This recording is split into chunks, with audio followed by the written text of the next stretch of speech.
Okay, I think we started.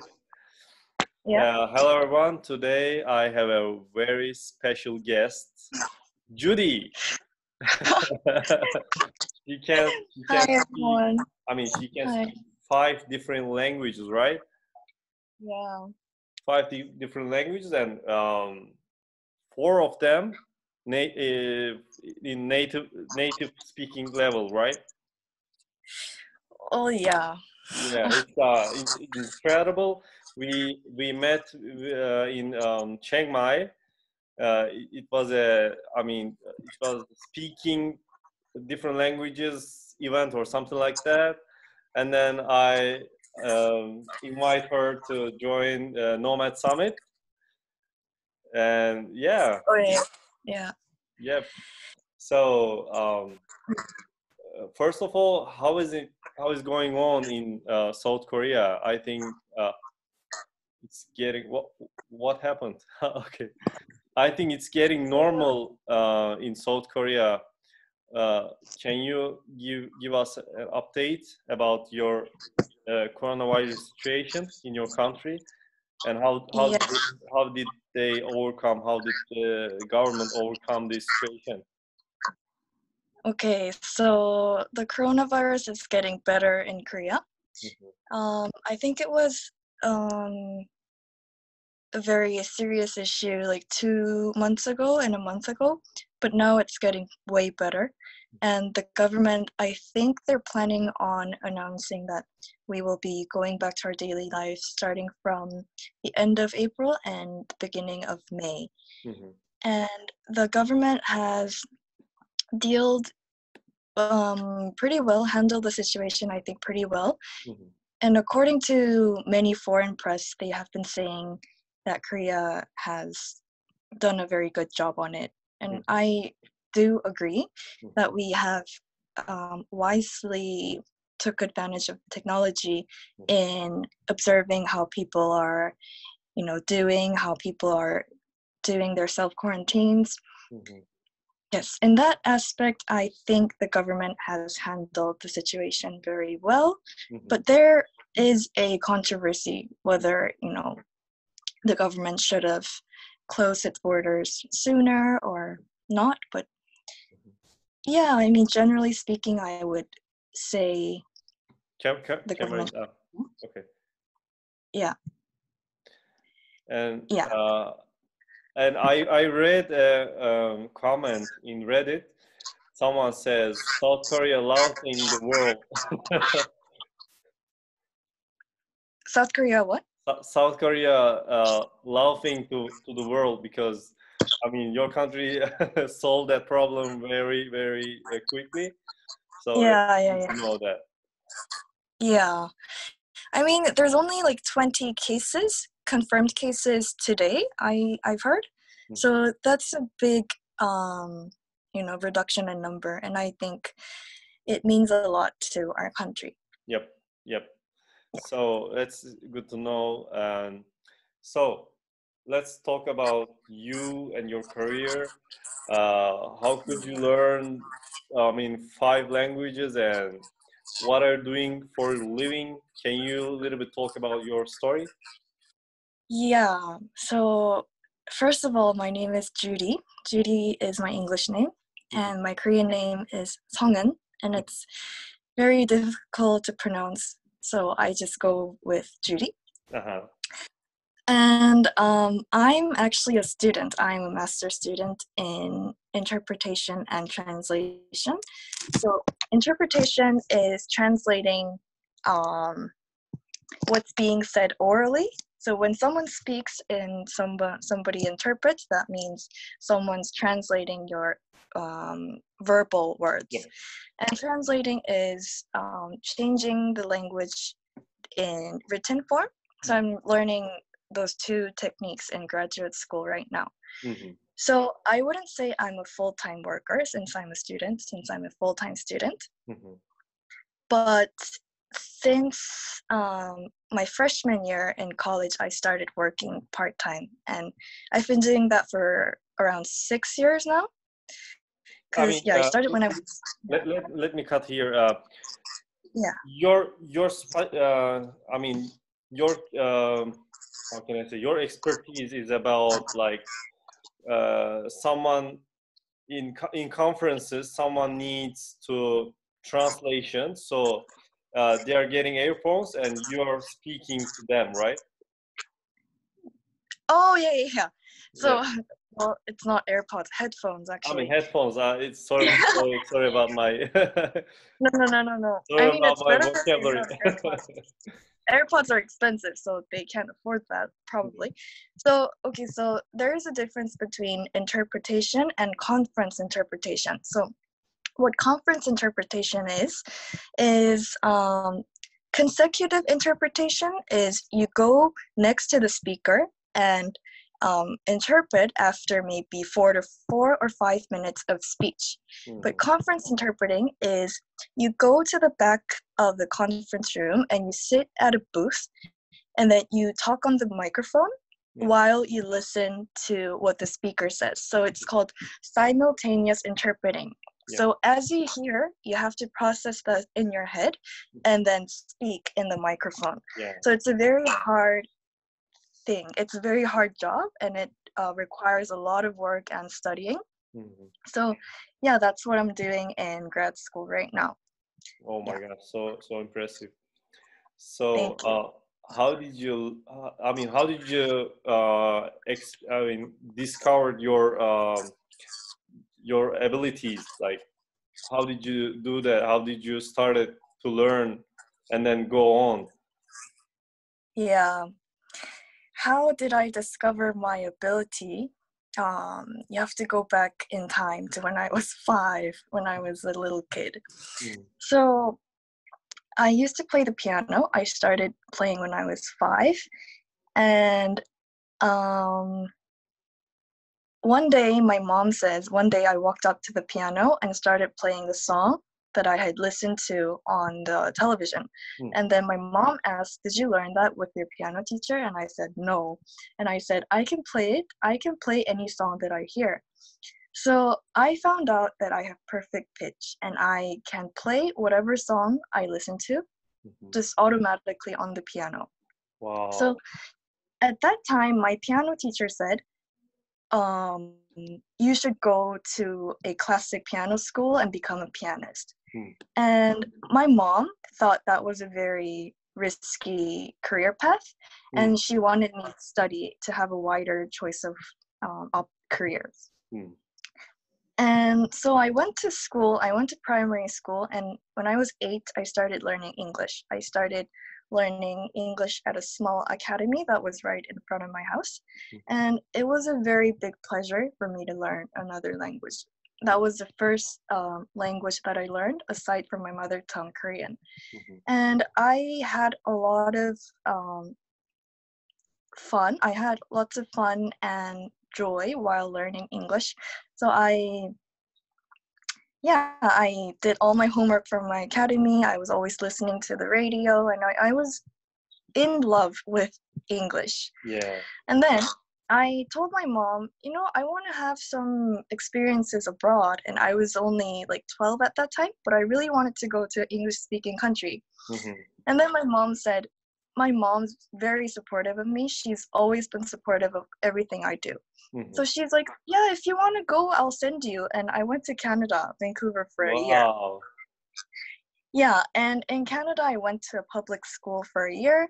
And in that school, we did a lot of writing and reading. So I remember every time I go to school in the morning, we had to write journals. And the teacher would write creative prompts like, imagine that you are a fish. Tell me what happens in the ocean, things like that. So I started, So I started writing stories like that every morning at school. Wow. And then this really helped me improve my writing and linguistic ability in general. And then, so a year in Canada has helped me a lot with my English. And then I came back to Korea. I went to a public middle school in Korea. And I continued writing stories and poetry in Korean. I started my, language activities still in Korean. And then Oh, one thing I didn't tell you about Canada is I started learning French in Canada because Yeah. Canada. At the high school or um, No. When I was in 5th grade, when I was 12, I went to Canada, and then they started teaching French to 5th grade students. That's when I started, and it was just like ABC class. It was very basic class, how to say like bonjour, like hello, Mhm. these things. And I came back to Korea, and I said I really want to continue learning French. Mhm. So when I came back to Korea, I was probably 13. Mhm. I was doing, Korean at school. I was also learning English as a second language, and French, I did it on the side with a French native Yep. tutor. Mhm. So I kept up with my French, and then I finished middle school in Korea. Mhm. And then I said to my mom, I want to go back to Canada again because high school in Korea, actually never wanted to go to high school in Korea. Mhm. I wanted to experience something new, right? Yeah. And I've always had this Canada thought at the back of my mind. Like, I really want to go to Canada because it was this wonderful place for me. Yeah. So I said, I Especially wanted to go. Vancouver, right? Yeah, especially Vancouver. Like, I love Vancouver. And I Too. told my mom, and my mom, again, supportive of everything I do, she said, okay, but only under the condition that you will come back to Korea for university. Yeah. Yeah. So I went to It Canada. was an agreement, right? Yeah, it was an agreement. It was a compromise. And then I went to Canada, and then I continued learning French because, they speak French there. Well, it's their second language there. Yep.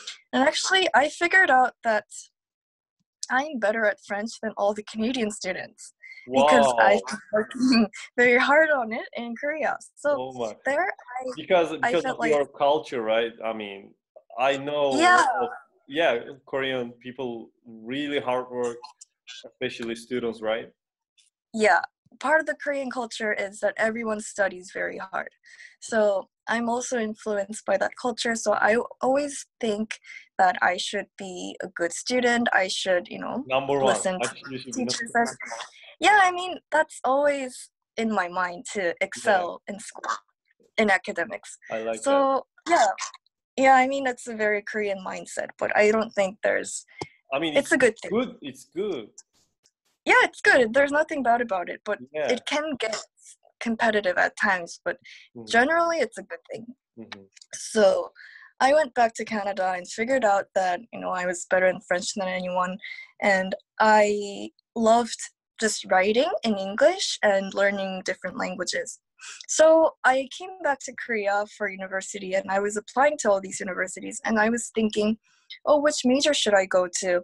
And back in the days, I wanted to go to a international relations major because I wanted to become a diplomat. So for other schools, I applied to international relations major, but only for the school I went, I applied to French literature major because I thought I like French and I like literature. I like reading and writing.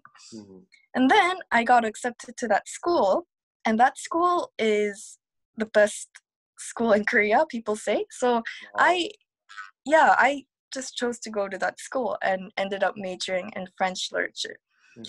And so for 2 years, so my freshman and the following year, I was really focusing on the French linguistics and literature. And then in my third year, I went to Switzerland, Geneva, for a semester abroad as an exchange student. And then there, accidentally, I met a lot of Spanish friends there. So I went there. I went to Geneva because it was a Francophone city. I thought I would learn French there, but I ended up learning Spanish in Geneva. So I had a really fun time learning the language. And actually, prior to going to Geneva, I did speak a bit of Spanish because at that time I thought Spanish would be a very easy language for me since I speak French. They're very similar. So I thought, that's going to be an easy language for me. I'm just going to try and do it. So I think I started Spanish when I was in the second year of college. without any love for Spanish. Wow. And then in my third year, I went to Geneva, fell in love with the Spanish culture, and that's when I really started learning Spanish, like for real. Mhm. Wow. So one of the things I want to emphasize here is that it's important to fall in love if you want to excel in languages. Because in my second year of university, I never loved Spanish. So that's why I didn't get to the point I wanted to be. But in my third year, I was like, oh my gosh, this is my love.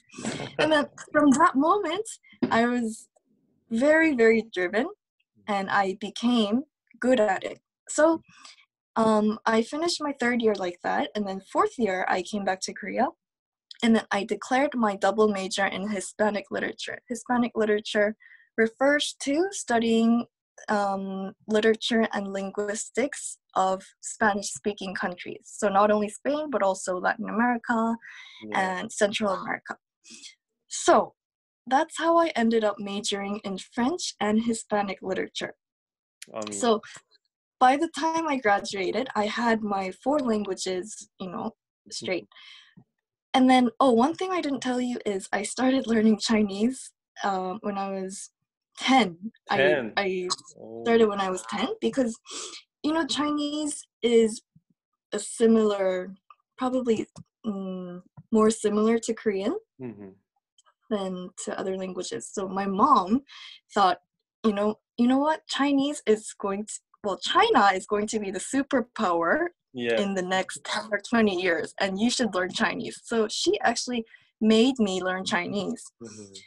And, once again, I did not love the Chinese language. So what happened is I never learned Chinese that well, like that efficiently. So I do speak Chinese and I can communicate in Chinese, but I have never felt a passion for Chinese, unfortunately. So, yeah. So it's one of the weakest languages that I have among the 5 languages. And aside from that, I do speak a bit of Italian and Portuguese, and these are my ongoing languages. Yeah, they are similar to Spanish, right? Yeah, they're very similar, especially Portuguese. So if I see something that's written in Portuguese, I can understand like 80% because Spanish and Portuguese share like 90% of lexical similarities. But the thing is, the spoken word are very different and it sounds very different. So yeah, I'm still working on speaking and listening, but aside from that, reading Italian and Portuguese, it's doable. I can do it. Yeah. So at that point, how do you make money? Money. Yeah, about your expertise and how do you help to your clients? Yeah, my clients are most of them are in high school or younger. So I mainly do test preparation for them. And my niche for now would be teaching a foreign language in English to Koreans. So for example, teaching French in English to a Korean. So I think that's, Someone think that it's so complicated, but can you explain why is that? Why do you choose that way? Yeah, it's very complicated, and I do it because I feel like it's a niche. Not many people can do it because if you want to teach in 3 languages, you yourself have to be trilingual, and that's not something that many people can do. First of all, I feel like it's a niche, and second of all, I think it helps people learn faster. The reason why I say this is Korean is a very different language from the Romance languages like Spanish, French, and maybe English. So what I do is I build a bridge between Korean and French, which would be English. So it's easier to approach French from an English point of view than from a Korean point of view, which are completely different. So I would explain to the students using English, and I would compare English and French. And since the student is Korean, I also consider some Korean grammar and try to mix them all together. Wow. You Yeah. you're using not only English but also Korean too. Yeah, well, that's the basic, Basic the grammar. most, the basic grammar, and that's probably the language that the student is most comfortable in. So I use Korean and English to explain whatever language that I'm explaining. So yeah, I think students are. It's so impressive. Yeah. And you said that you're helping to apply for post-graduation program to students. Yeah. Can you say a little bit about that? I'm also doing that. So language teaching is a thing, but another thing that I do is university admissions consulting. So I also have a niche for this. I feel like having a niche is the most important thing when you start your own business or when you freelance. So the niche that I have for this business is that I work with students who are living abroad. So to simply summarize what for Korean universities. Yeah. So I help. I have a question. I mean, so if someone who is in Turkey or anywhere else like Europe or Canada or America, someone who wants to study in Korea, can they work with you? Yeah, they can work with me. I've never reached out to those audiences, but I think why not? Yeah, I think that's possible. But the niche market that I'm focusing on right now is reaching out to Korean expats in different countries. So I've worked with students from many different countries, but they're Koreans, but they're living abroad. Okay. So for example, like right now I'm helping a student who's living in the Philippines, another student living in Vietnam, but they are Koreans with Korean parents, but they're just living outside. So I do this because when I was a student, when I was applying to universities, I had pretty good results.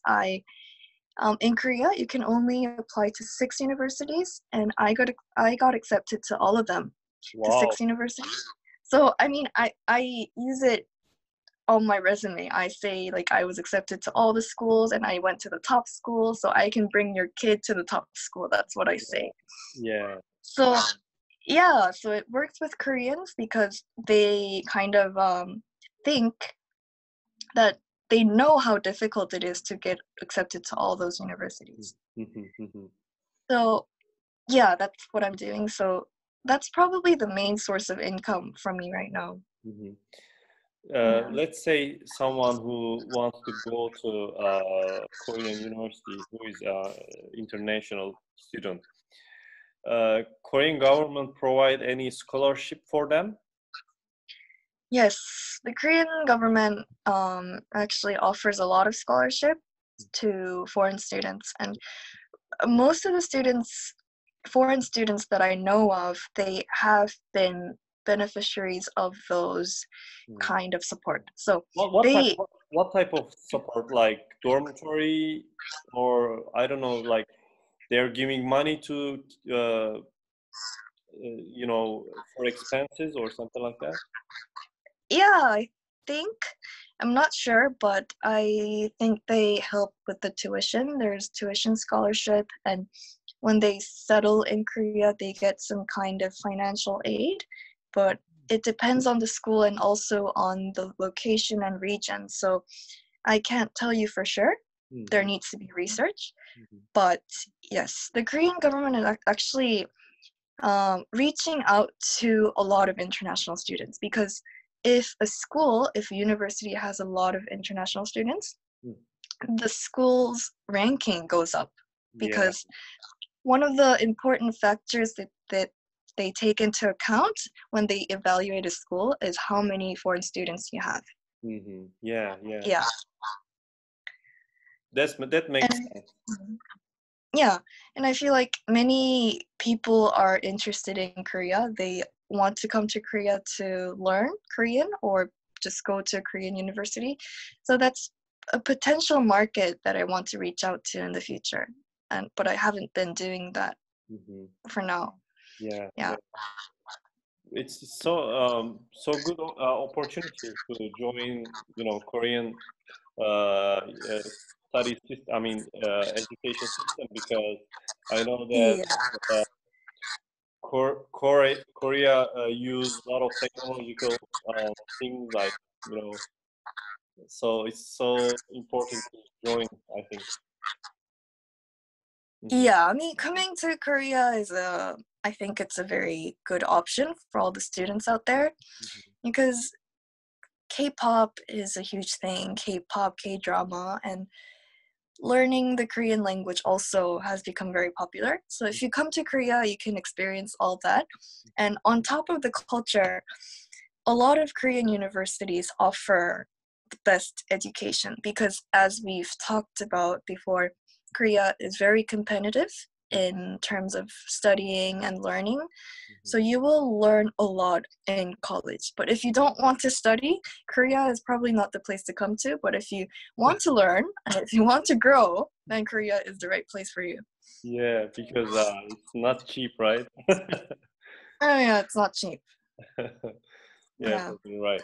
So, what is your future goals? Let's talk about that. What Yeah. in the future? Because you have a lot of weapons to use for your career. Yeah, I guess so. So I am in my master's right now. So I have 2 years of master's, but I want to really take advantage of this 2 years and plan something for myself. I want to build myself up for 2 years. And after I graduate, I want to build something very solid. So what I mean by building something solid is actually I'm thinking about many different options for now. But one of the things I really want to do is to start a language business. Yep. So I can't teach all the time, right? I feel like I've been freelancing for maybe 5-6 years, and I feel like I can't freelance anymore by the time I graduate from master's program because I only have one body, Yeah. and I am a limited resource. Like I want to reach different people, but I can't. Yeah. So, yeah, you know what I'm saying? Yeah, of course. You're totally right. Yeah. I mean, like I really want to help so many people, but unfortunately I have one body. I wish I had like 5 bodies. So, yeah. So I think that being a freelance has a clear limit. So by the time I graduate from my graduate school, I want to build a solid business, a language online business. That's what I want to build. Like So like creating online courses or group classes or something like that. I'm actually researching a lot, and through my Instagram account, I've been contacting a lot of, we call them langpreneurs, language entrepreneurs. Yep.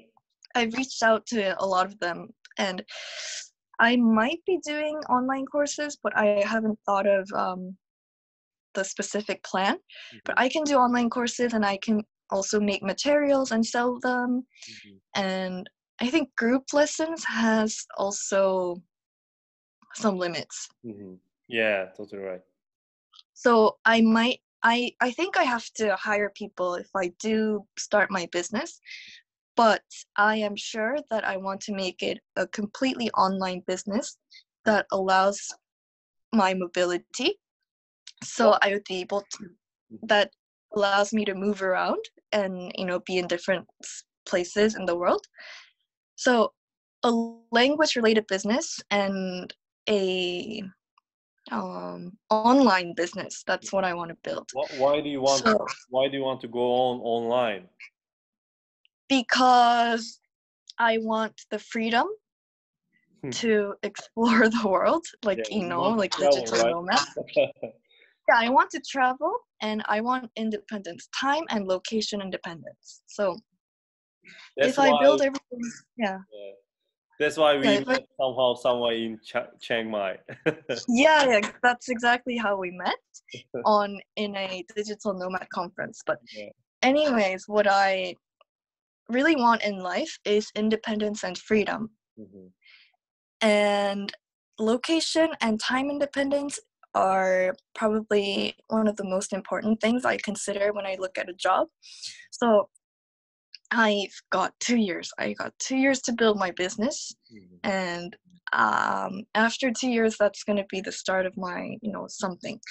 And the reason why I went to this school, this master's program, is because I want to gain more expertise in languages. Mhm. And I feel like the ultimate thing that you can do is simultaneous interpreting. That's something that you can't do without learning. It's a very professional job.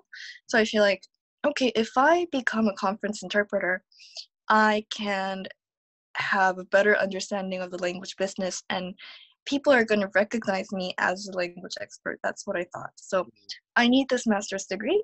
And after that, I am going to start something. Mhm. And at the digital, when I was at the Digital Nomad Conference in Chiang Mai, I um, I got to know about this woman named Lydia Machkov or something. Do you know? She's from where was she? She where, She didn't attend the conference. She was a speaker at the previous conference last year. mm. Anyways, I was looking at the website and then I saw her in the previous year's speaker Okay, list. okay. She she was from Slovenia or something like that. Slovakia, I think. Slovakia, yes. Yes. Yeah, you know? I know her. Yeah. Yeah. So she also used to work as a conference interpreter. So I thought, okay, being a conference interpreter is a good step in order to become a langpreneur. Mhm. And then what she did is, after working several years as a conference interpreter, she started her own business called Language Mentoring. Mhm. And this is a website and a business that doesn't tell people how to learn languages. I mean, that doesn't teach languages, but tells people how to learn any languages. Mm. Like So he gives the method that she used. yeah. So she's selling her method of how she tackles and she learns all these different languages. Mhm. And she's telling other people to apply this rule to other languages, I think. Well, I don't know because I haven't bought her products, but from there, I also found an inspiration that becoming a langpreneur is a possible thing. It is a Yeah, doable option. Yeah. you're already doing it. Yeah, I mean, I'm freelance, so I have my business. I would say I have my small business, Mhm. but I feel like I have enough experience of being freelance and I know what people want and what people are looking for. So probably if I do build a business, oh, one other thing that I want to tell you about my business is I want my business to be number one, language related, number two, time and location independent, so online, and number three, international. Wow. I want my business to be international, right? So I speak all these languages and I don't want to limit myself to Korea. Yeah. You see, like, I mean, Korea Why is a not? beautiful Why place. not? Why not? Yeah, why not work internationally? I mean, yeah. I mean, it's possible because Yeah, it's very possible. So I made the second Instagram account that you're going to yeah. put the I link I put a below. link. You can check Yeah, out yeah. in the description below. So I recently opened that account because I wanted to reach out to the international audience. Mhm. I wanted to write in English and interact in English because I know that something international is what I want to do. So yeah, language, online, and international. And all these people I've been seeing, I've been following up with on Instagram are just going really international. So I thought, that's something I can do. Yeah, of course. Yeah. So let me ask you last question. Yeah. Let's say someone who couldn't find their passion.